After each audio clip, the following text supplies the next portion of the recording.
नमस्कार, स्वागत है आपका विंध्य भारत में। मैं आपके साथ साक्षी गुप्ता। आइए बढ़ते। मध्य प्रदेश कांग्रेस के अध्यक्ष कमलनाथ पर विधानसभा चुनाव हारने की गाज गिर गई है। उन्हें प्रदेश कांग्रेस अध्यक्ष पद से हटा दिया गया है। उनके साथ ही विधानसभा में नेता प्रतिपक्ष व उपनेता के पदों पर भाजपा की तर्ज पर नई पीढ़ी को लाया गया है।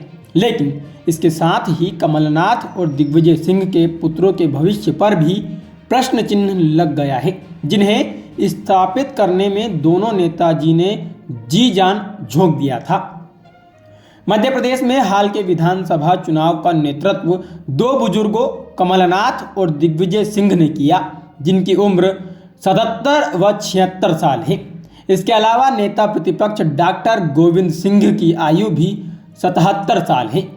गोविंद सिंह हाल का चुनाव लाहौर से हार गए हैं। इनकी जगह अब 50 साल के जीतू पटवारी को नया अध्यक्ष, 46 साल के उमंग सिंघार को नेता प्रतिपक्ष और 38 साल के हेमंत कटारे को उपनेता प्रतिपक्ष बनाया गया है।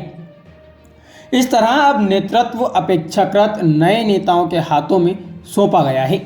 नई पीढ़ी को नेतृत्व सौंपने के पीछे भारतीय जनता पार्टी द्वारा हाल ही में 3 विधानसभाओं के चुनाव में भारी जीत हासिल करने के बाद मुख्यमंत्री पद पर युवा और नए चेहरों को लाने के बाद बना दबाव था।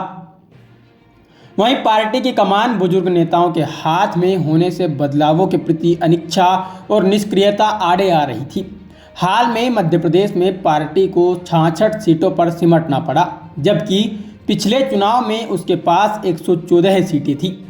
पार्टी की करारी शिकस्त के बाद कमान इनके हाथों से छीने जाने की मांग की जा रही थी, लेकिन ये थे कि पद छोड़ने के प्रति अनमने थे, क्योंकि इन्हें अपने पुत्रों को स्थापित करने की चिंता है। कमलनाथ के पुत्र उनकी छिंदवाड़ा सीट से सांसद हैं, तो दिग्विजय सिंह के बेटे जयवर्धन सिंह विधायक हैं और पिछली कांग्रेस सरकार में मंत्री भी रह चुके हैं। इनके लिए यह विधानसभा चुनाव आखिरी बाजी की तरह था। दिग्विजय सिंह ने अपने प्रभाव वाले क्षेत्र में टिकटों का बंटवारा इसी के मद्देनजर किया था, लेकिन हार ने उनके समीकरण उलट दिए। कमलनाथ को केंद्र में गांधी परिवार के नज़दीक माना जाता है, इसलिए उनके दिल्ली जाने की चर्चा भी छिड़ती रही है, किंतु हाल की हार ने उनके सभी रास्तों पर अंधेरा बिछा दिया। जीतू पटवारी और सिंघार इंदौर व धार से आते हैं, जो मालवा में हैं। इस इलाके में पारंपरिक रूप से भाजपा को बढ़त मिलती है और माना जाता है कि राज्य में पार्टी को सत्ता दिलाने में इस इलाके की बड़ी भूमिका होती है। कांग्रेस द्वारा चुने गए उपनेता कटारे ग्वालियर चंबल से विधायक हैं। जीतू हाल का विधानसभा चुनाव राव से हार गए, लेकिन तेज तर्रार नेता हैं। उनके व्यवहार को लेकर अक्सर विवाद भी होते हैं। साल 2018 के चुनाव में उनका एक वीडियो बहुत वायरल हुआ था, जिसमें वह यह कहते हुए दिखाई दे रहे थे कि कांग्रेस पार्टी गई तेल लेने। सिंघार व कटारे पर चारित्रिक आरोपों की छींटें भी पड़ चुकी हैं।